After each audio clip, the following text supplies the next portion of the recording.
Hafeez Mohammed Syed Islamic బోధకుడి ముసుగులో అమాయకుల ప్రాణాలు తీసే నరరూప రాక్షసుడు, ఉగ్రవాదాన్ని పెంచి పోషిస్తున్న నాయకుడు.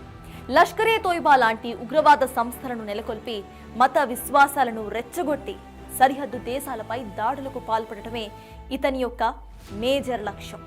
తన కోసమే తన శత్రువు అన్నట్లు తన చర్యలే తనకు శాపంగా మారాయి. కుటుంబం మొత్తాన్ని కూడా పొట్టన పెట్టుకుంది. ఉగ్రవాదం వద్దని ప్రపంచ దేశాలు శాంతిని కోరుకుంటున్న సందర్భంలో విచ్చలవిడిగా దాడులకు తెగబడుతూ మతోన్మాదంతో పాటు ఉగ్రవాద చర్యలను ప్రోత్సహిస్తున్నాడు హఫీజ్ మహమ్మద్ సయ్యద్.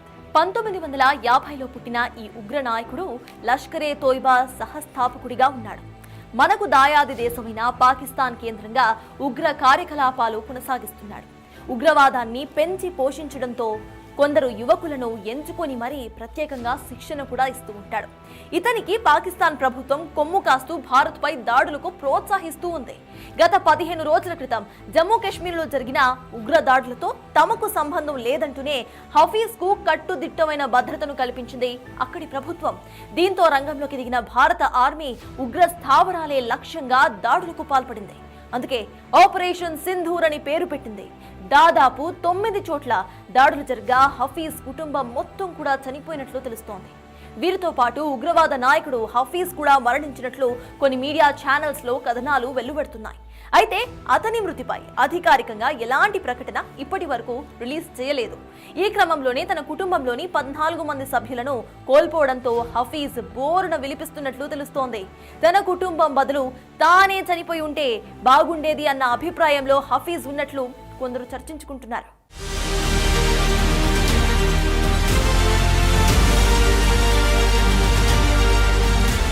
ఇతని ఉగ్రవాద చర్యలను ఒకసారి చూసినట్లయితే 1999లో ఇండియన్ ఎయిర్లైన్స్ విమానాన్ని హైజాక్ చేశాడు హఫీజ్. ఉగ్రవాదాన్ని ప్రేరేపించడంలో ప్రధాన భూమిక పోషించాడు. 2001లో భారత పార్లమెంట్ పై జరిగిన దాడిలో హఫీజ్ ప్రమేయం కీలకంగా ఉందని వాదనలు తెరపైకొచ్చాయి. 2006లో ముంబై రైల్లో బాంబు పెట్టినట్లు కూడా సమాచారం. ఇక ఆ తర్వాత మనందరికీ తెలిసిన 26/11 ముంబై దాడిలో ప్రధాన సూత్రధారిగా ఉన్నట్లు గుర్తించారు. భారత్లో ప్రధాన నగరాలే లక్ష్యంగా దాడులకు పాల్పడినట్లు అనేక కథనాలు ఉన్నాయి. ముంబై దాడుల తర్వాత హఫీజ్ సయ్యద్ ఆచూకీ చెప్పిన వారికి పెద్ద మొత్తంలో నజరానా ఇస్తామని అమెరికా అప్పట్లో ఒక ప్రకటన కూడా చేసింది. హఫీజ్ ను మోస్ట్ వాంటెడ్ టెర్రరిస్ట్ జాబితాలో ఉంచిన భారత్ కు అమెరికా మద్దతు ఇచ్చింది. ఉగ్రవాదుల జాబితాలో ప్రధాన సూత్రధారిగా హఫీజ్ ఉన్నట్లు ఐక్యరాజ్య సమితి కూడా గుర్తించింది. ఇలా దశాబ్దాల నుంచి ఉగ్రదాడులను ప్రేరేపిస్తున్న ఇతనిపై చర్యలు తీసుకునేందుకు ఎన్నోసార్లు ప్రయత్నించినా అవి విఫలమయ్యాయి.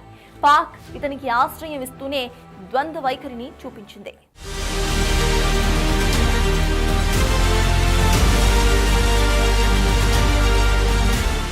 భారత్తో కవ్వింపు చర్యలకు పాల్పడుతూ సరిహద్దులో కాల్పులు జరుపుతూ వచ్చిందే పాకిస్తాన్.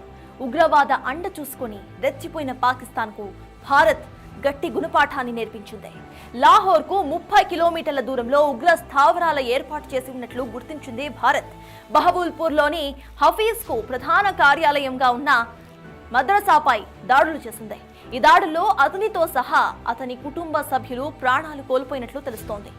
భారత్ ఆపరేషన్ సింధూర్ పేరుతో తలపెట్టిన కార్యక్రమం విజయవంతమవడంతో దేశవ్యాప్తంగా కూడా హర్షం వ్యక్తమవుతోంది.